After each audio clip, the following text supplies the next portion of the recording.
que vivió siempre en el trigo sola, sin necesitar de nadie. Ay, mi soledad. Soledad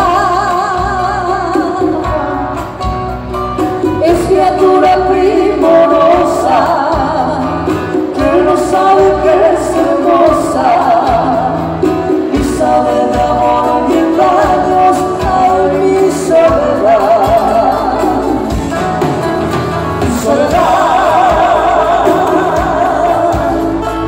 vive como otra cualquiera en la aldea donde naciera. La vaca se llora y ríe. Ay, mi soledad.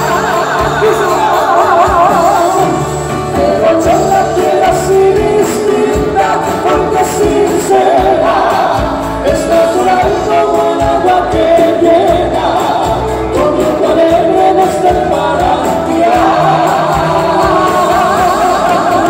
Pero yo la quiero así distinta, porque sincera, es natural como el agua que llega, corriendo alegre desde el manantial, no sabiendo a dónde va, mi felicidad y mi soledad.